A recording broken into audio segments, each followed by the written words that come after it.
year is 2012. For centuries, people have seen this moment in time as the beginning of the end. The Twilight Saga is over. Adele is at number 1. It's dark times indeed.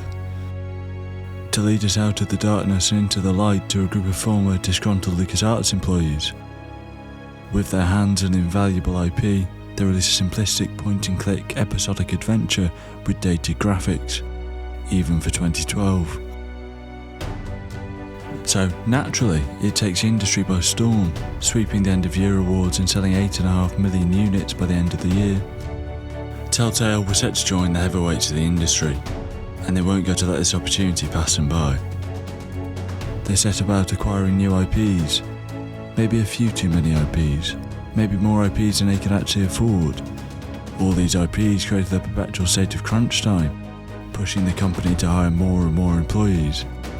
More employees than most AAA developers. More employees than they could afford. Not looking good. Not good at all. Sales dwindled in a self-inflicted, oversaturated market, and by 2018, a majority studio closure took place. A studio killed by its own desperation. Too focused on trying to replicate its breakout success, that a formulaic and risk-averse approach to development emerged. Critically and commercially, they would never match that first season of The Walking Dead. The story of Telltale is a tragic one, with one real high point and a long, slow death. Yet their impact on the industry is undeniable, inspiring a new wave of story-driven experiences and reviving a genre of games that have been dead for a decade, and it's virtually all thanks to that very first season with Lee and Clem.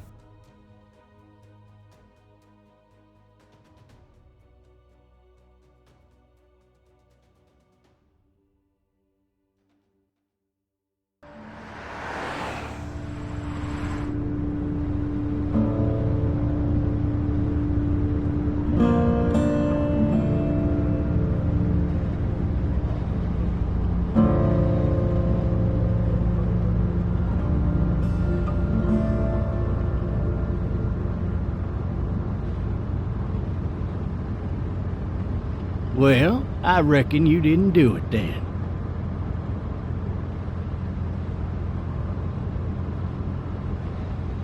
Why do you say that? You know, I've driven a bunch of fellas down to this prison. Lord knows how many. Usually it's about now I get the, I didn't do it. Every time? Every time. The first episode opens on a lengthy conversation between Lee and the officer escorting him to prison for the murder of somebody. Somebody who we learned during the conversation was connected to, or maybe was, Lee's wife. It isn't specified whether Lee actually did it or was falsely convicted like the officer suggests. The player is also fed backstory about Lee, about how his parents and brother run a drugstore in Macon and that Lee was a teacher at the UGA. But once the foundation of Lee's character have been put into place, the car crashes into the plot.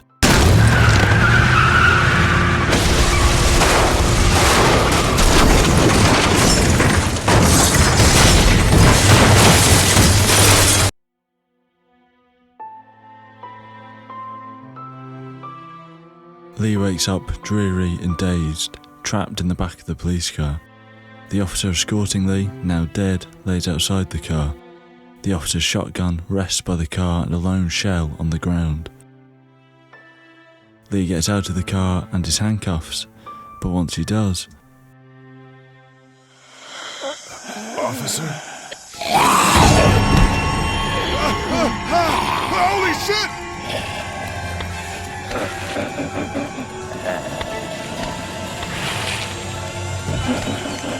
Get away from me!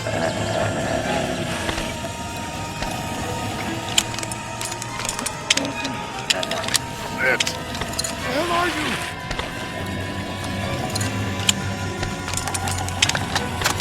Don't make me do this!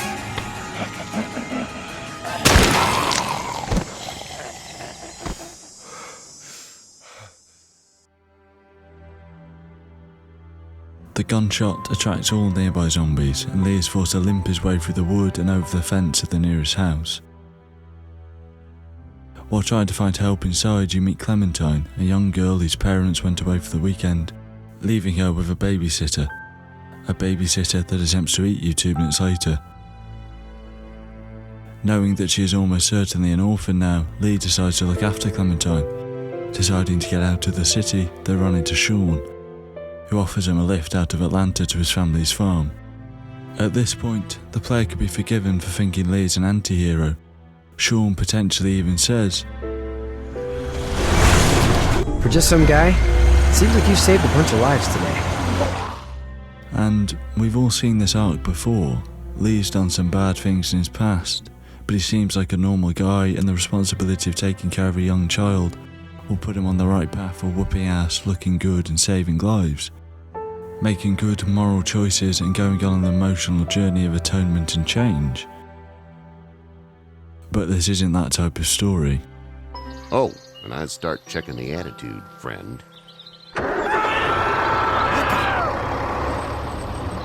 Go! I'll get my gun!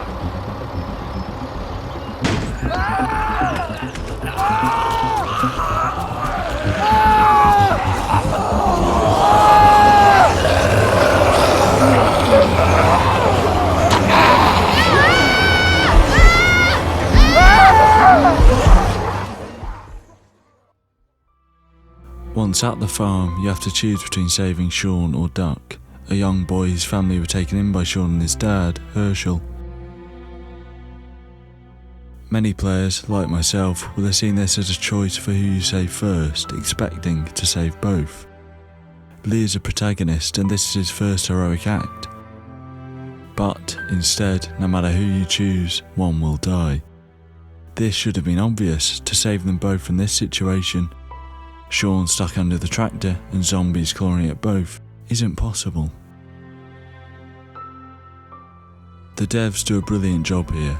They have to walk such a fine line. For this scenario to work, the player can't want to save either, but rather doesn't want to let either die. That might seem an odd thing to say, but let me explain. In the short time spent talking to Kenny and Katia, Duck's parents, they seem like nice, ordinary people. And well, Duck's a kid. The developers know that they don't need to make you like him, because if the player has any basic decency, they won't want to leave a kid to his death. So they don't waste time trying to establish a relationship between Lee and Duck. You don't spend any time with him. Instead, knowing that if they don't build any connection to either of these characters, most players will choose to save the kid. They spend what little time they have making Sean a sympathetic character. He offers Lee and Clem a ride out of Atlanta even though he's just met them. And from speaking to him, the player learns that he's reluctant to kill walkers, still referring to them as the people they once were.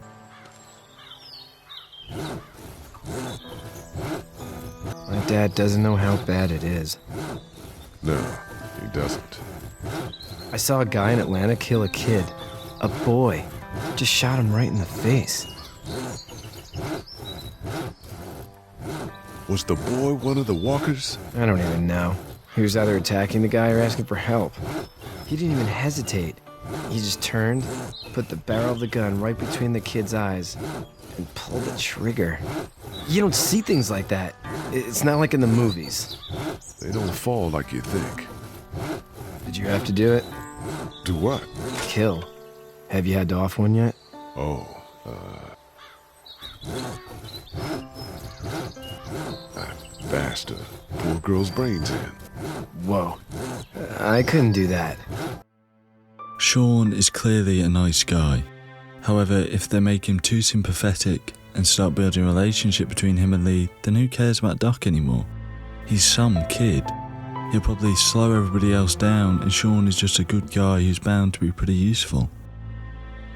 This problem is avoided by the exceptional pacing of the episode up until this point. The scenes introducing you to Lee and Clem are slow, drawn out, with enough time and dialogue that the player can properly get to know and understand them and their situation. Whereas scenes with Sean are all action. You meet him and instantly have to escape a horde of zombies. You only get to have one small conversation with him before the farm is attacked and you're forced to choose. Unlike Kenny and Katia, who have strong emotional arcs and so need to be given time with the player, Sean gets no backstory and is given no motivations. He's a blank canvas of a character, but that's exactly what he needs to be. The lack of character development means that the player isn't given a reason to choose between them. The developers are simply using the player's own expectations to shock them. This choice isn't here to evoke a strong emotional reaction from the player.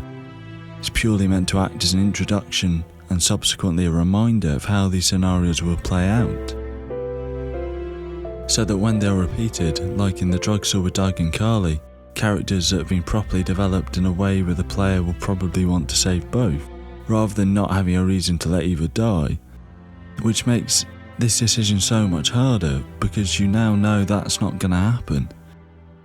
This is likely an impossible decision for the player to make.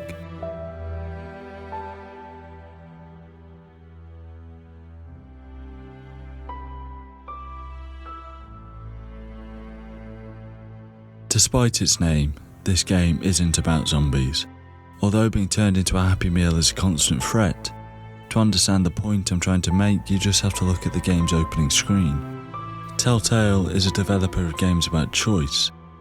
Games about choice are at their best when there's no objectively good choice.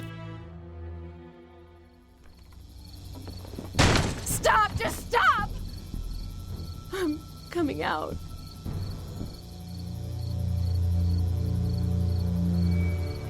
You're hurt. Oh God. I said stay away. We need to get you help. It's too late for that. Guys, she's been bitten. What? I told you, I said go away! I'm bit! But you wouldn't just leave. Let's calm down. You could be fine. I won't be fine. My boyfriend was bitten. You get sick and you die and you come back and you kill anything you can find. You have a boyfriend? Glenn? I don't want that. It's not Christian. Please, just leave me. Please go.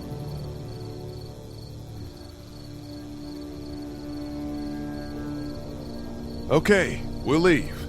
Just try to take care of yourself for whatever time you have left. You have a gun. So? Can I borrow it? What do you mean borrow? Give it to me. I can just, end this and then there's no problem. Whoa, whoa, whoa. Please, I don't want to be one of them. They're satanic.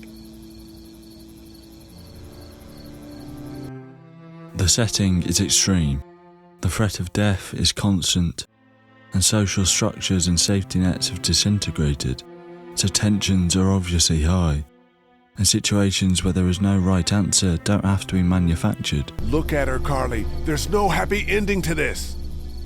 Okay. Fine.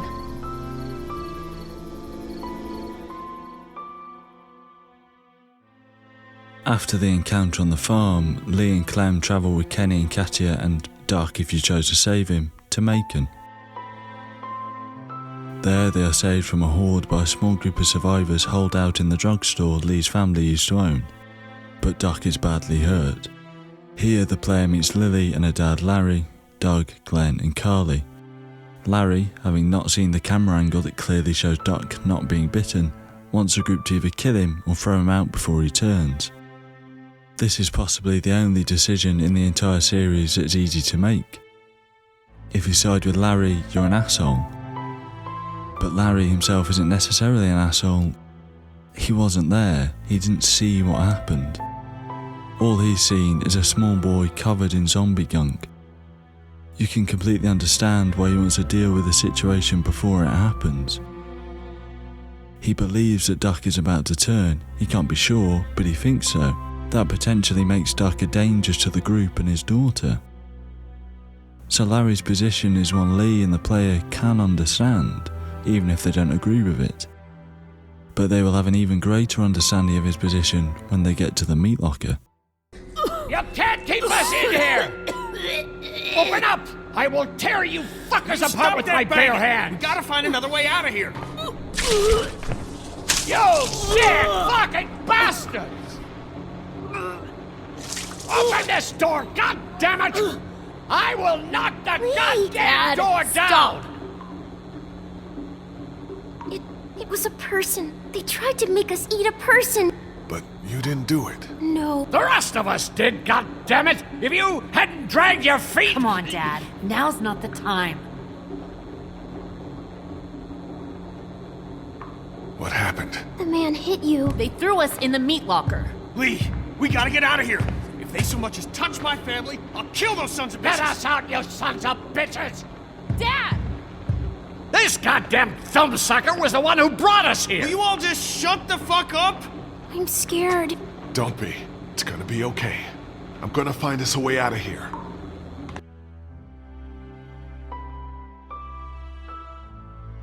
The group are forced out of the drugstore and begin living out of a motel.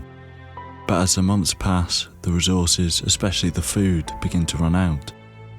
So when the St. John's brothers arrive offering to trade food for fuel, with the group's desperate situation, they have no choice but to accept. The St. John's family own a dairy farm and they offer to host and feed your entire group. Despite some reservations, your group also accepts this hospitality. Once everybody is there though, Lee discovers that the reason the St. John's family has so much food isn't because they have a dairy farm, but that they dismember their guests into human meat, with torture chambers dedicated to that end.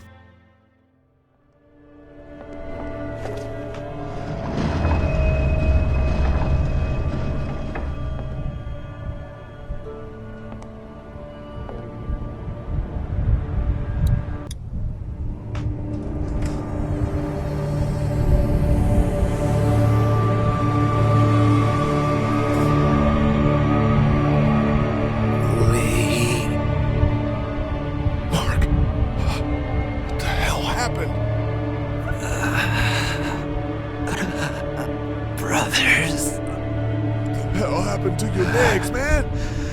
Don't eat dinner.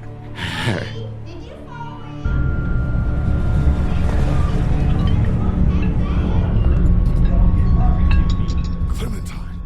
After a struggle, Larry, Kenny, Lily, Clem and Lee are confined in a meat locker.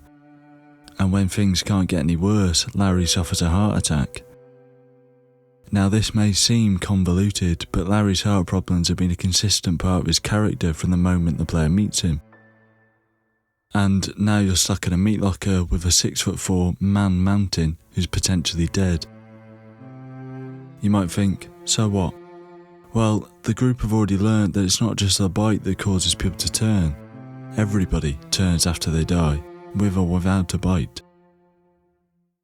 So, in some beautiful irony, the player has to decide between helping Lily try and save Larry, if they can, or letting Kenny cave his head in so he won't come back and make the meat locker his own personal Mackies. I'm sure people might think they know the objectively right decision here, but there isn't one. You don't know whether Larry's still alive or dead, and by killing him you're potentially taking a life you could have saved, and not in a humane, painless way. Kenny will use a salt liquor to crush his skull.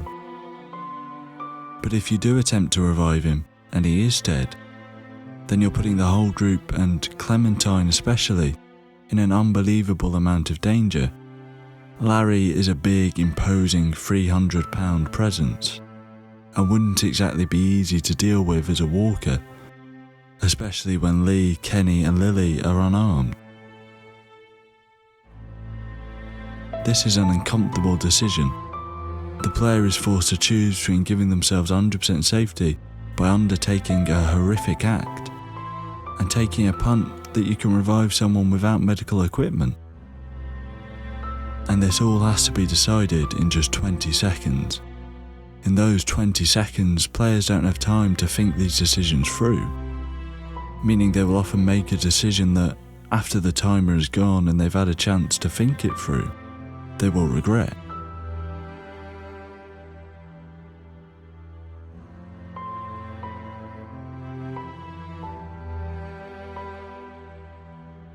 Ever since it became fashionable to pretend that Telltale games were always garbage, a criticism that is often levelled at the games is that your choices don't affect the overall narrative, so they don't matter.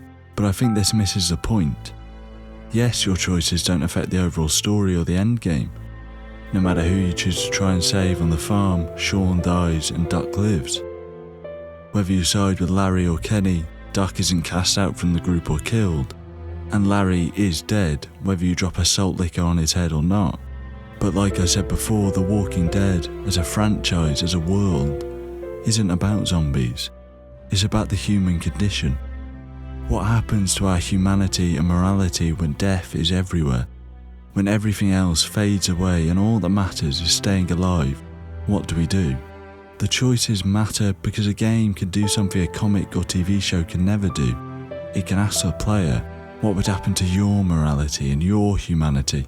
The player being forced to answer these questions, where the moral answer isn't necessarily the right one, gives the player full power to mould Lee as a character. Will you put a stranger swarmed by zombies out of her misery at the risk of drawing them to you as Lee and Kenny search for supplies? Or will you let them ravage her as it will enable them to gather more supplies the group desperately needs?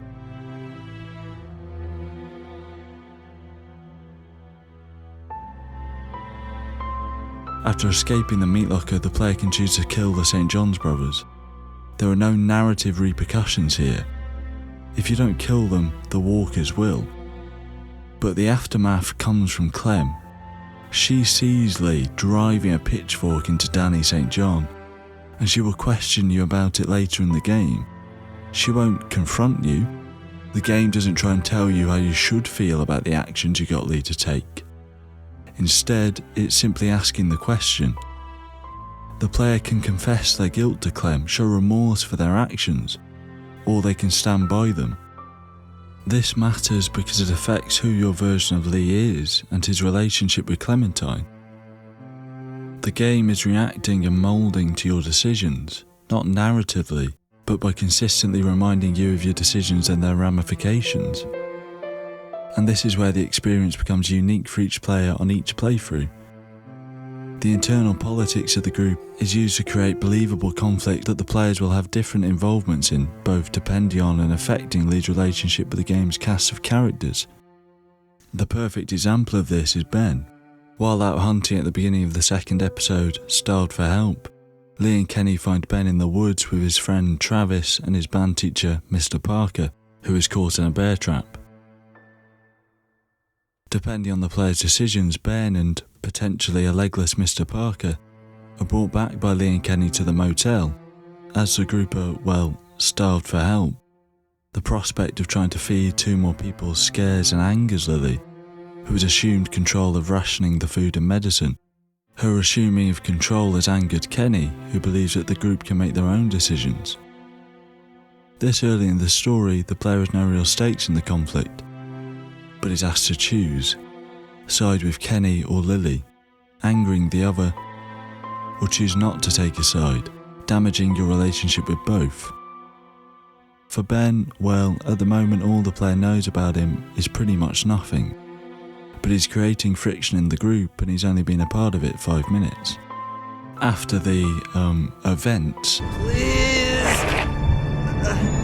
on the dairy farm, the group return to the motel, and as time goes on, their resources dwindle even further. Kenny and Lee salvage what little is left in Macon, just managing to escape with their lives in the process. When they return to the motel, Lily asks Lee to investigate her suspicions that somebody has been stealing medical supplies.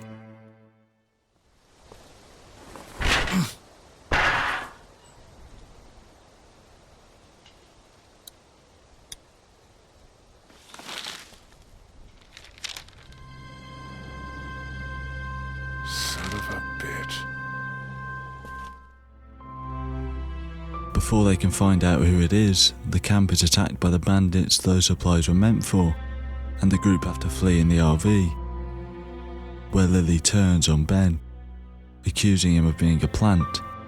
Doug or Carly jump in to defend him, and the player has a choice: accuse Ben and side with Lily. Ben's new to the group, nobody really knows him, and while he seems nice, so did the St. John's brothers.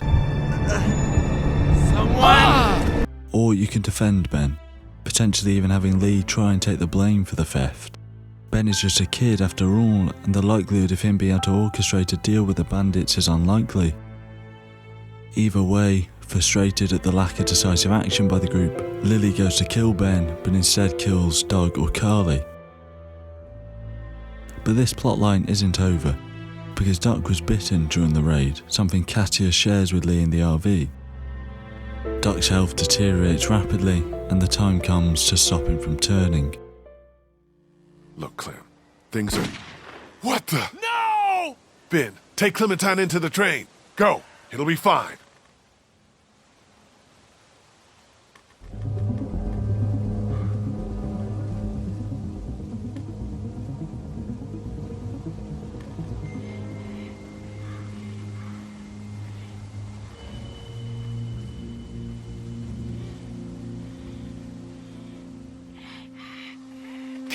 Cat, gotcha!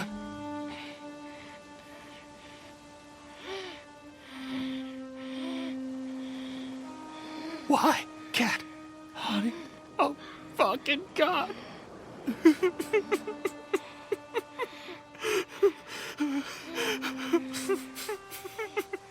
Oh my God. I...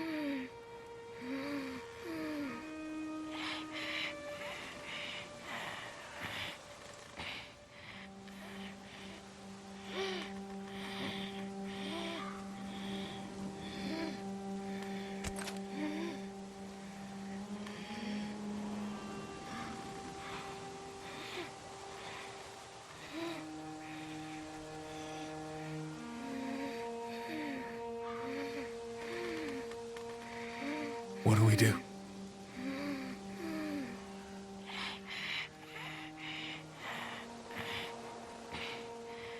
Give me the gun, kid. I'll do it.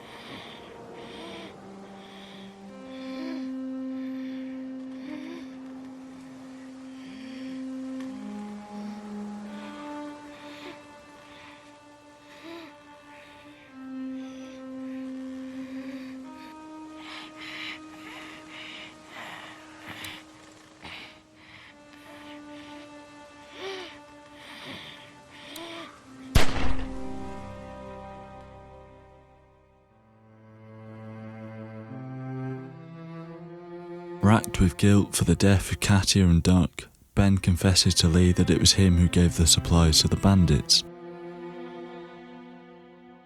They had managed to convince him that one of his classmates was their prisoner, and by the time he realised that they were lying to him, it was too late.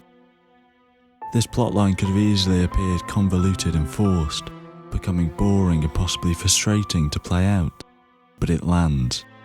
It lands because the player can sympathise with the entire cast of characters. Some more than others. Andy is right. We go after folks who were gonna die anyways, one way or another. Lily might be paranoid and have killed Doug or Carly, but all she really wanted was to protect the group. Her taking of iron grip control over decisions was, to her, the only way to ensure a future for everyone. Kenny might be brash and volatile, but all he actually wants is to protect his family. So when his family is taken away from him, the player can't help but feel sorry for him, and the broken shell of a man that he becomes afterwards. Ben is responsible for a number of deaths and makes a number of terrible decisions. But he's still a kid making those decisions out of fear. A fear that he doesn't know how to handle. He's cowardly, but who wouldn't be in his position? The only truly evil characters throughout the entire series are the St. John's brothers, who only appear for one episode, and you could even argue, and I really am playing devil's advocate here, that their resourcefulness is what enabled them to survive for so long, and that's all that matters anymore. And if they're only killing people who are already injured, then what's the problem? But the ability to sympathise in different ways with virtually every character gives the choices real weight, because players have equal incentive to take every option available to them. So it's incredibly unlikely that majority of players will make exactly the same decision. This exceptional writing and characterisation extends to every character, even those like Sean and Herschel who only appear for one scene. No matter how short a character's appearance, they're written in such a way that makes them feel human. They're not vanilla NPCs with no thought about their motivations. They're three-dimensional characters in their own right. This really helps the world feel real, giving a great sense of immersion. But I can't talk about relationships and characters without talking about Clem.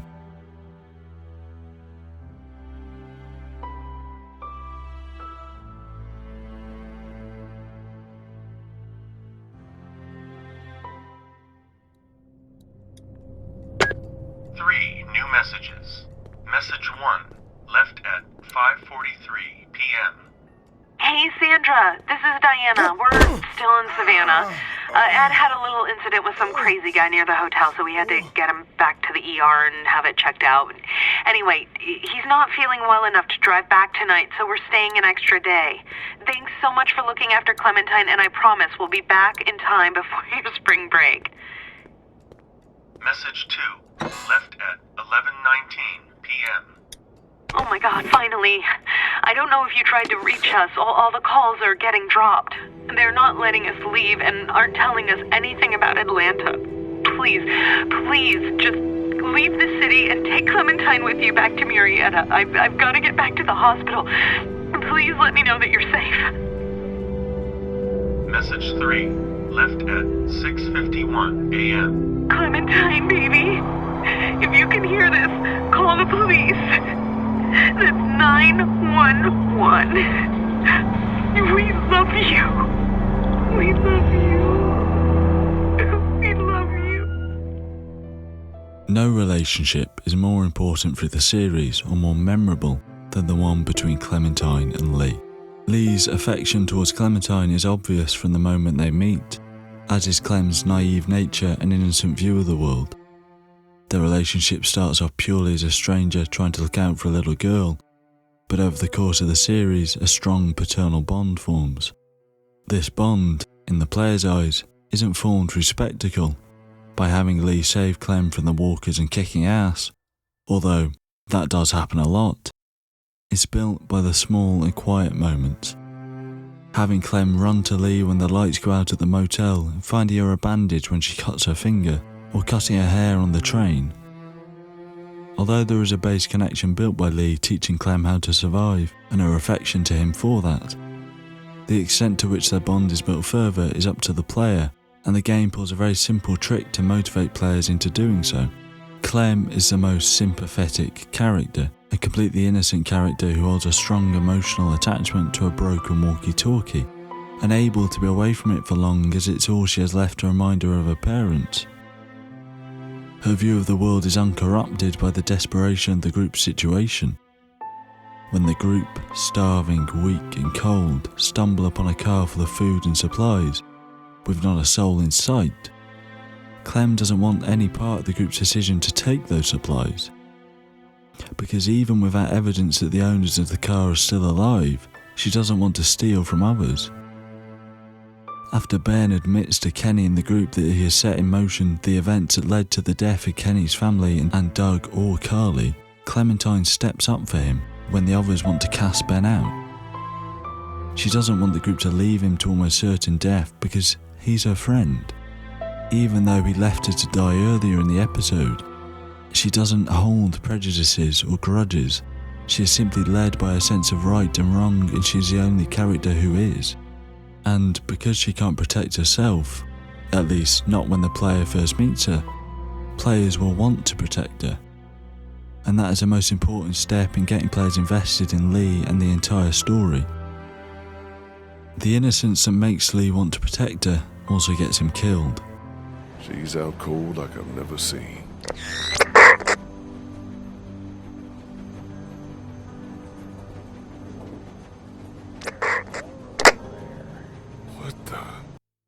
When the apocalypse hit, Clem's parents were away in Savannah staying at the Marsh House Hotel. So when Kenny's plan to find a boat leads the group to Savannah, Clem becomes desperate to look for them. So desperate that when a broken walkie-talkie picks up a signal from the owner of that abandoned car of supplies, "Can't wait for you to get to Savannah, Clementine. I got your parents right here, and you be sure to find me whether Lee wants you to or not. Now, what I need..." she believes him.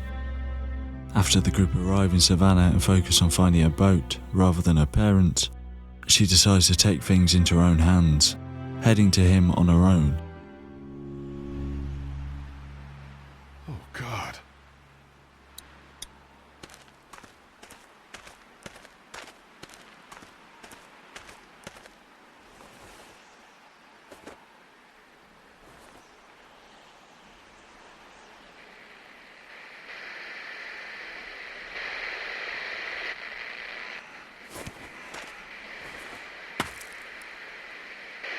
Clem?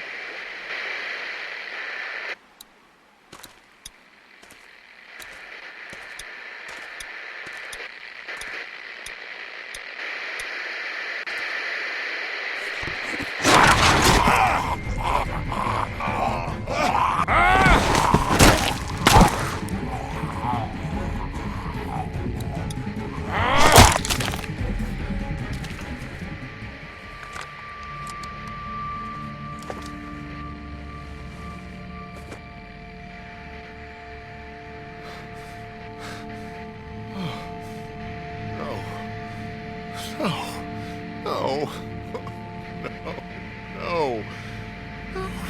Fuck. Knowing his days are numbered, Lee fights his way to the marsh house where a stranger is holding her and kills him. Knowing by this point that there are no boats left in Savannah, Lee and Clem set out to leave the city, covering themselves in the guts of a walker to hide their smell.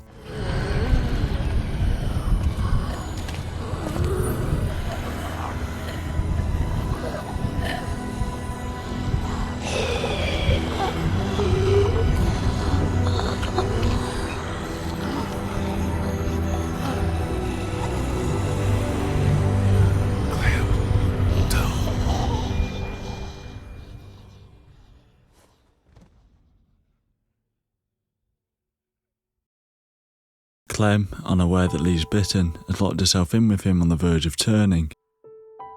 Lee, in one last act of protection, gets her to cuff him to a radiator.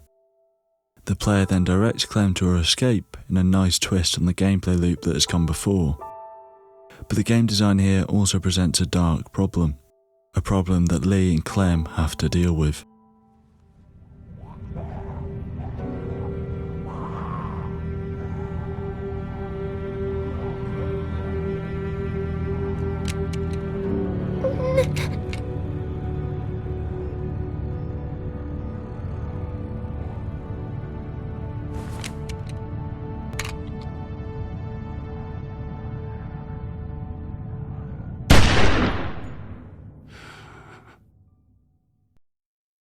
Clem's story is a tragic one, the story of a small, innocent girl left alone in a hellish world.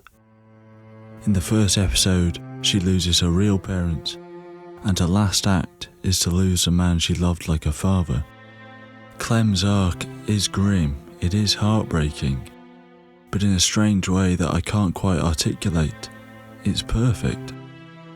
I never enjoyed playing this. Don't get me wrong, it's no pathologic, but it's not exactly a pleasurable experience. The reason I'm making this video and the reason I hold this series in such high esteem despite its obvious flaws is that this is the only game to ever make me cry. I didn't just cry, I bawled my eyes out. And while I understand that this was the only truly profitable product for a company leaking money, I can't help but feel Telltale would have been better off leaving this as a standalone story. The profit-driven continuation of the series has always felt harmful to that first season. The retcons that were made only served to diminish a game that they could never top or hope to recreate, despite their efforts. And if, instead of desperately trying to draw every bit of revenue out of the franchise, Telltale had moved on and evolved from the tried formula with new properties, then they may have capitalised on their breakout success. And this season could have been seen as a landmark achievement, but instead it's just a painful reminder of the potential of a failed developer.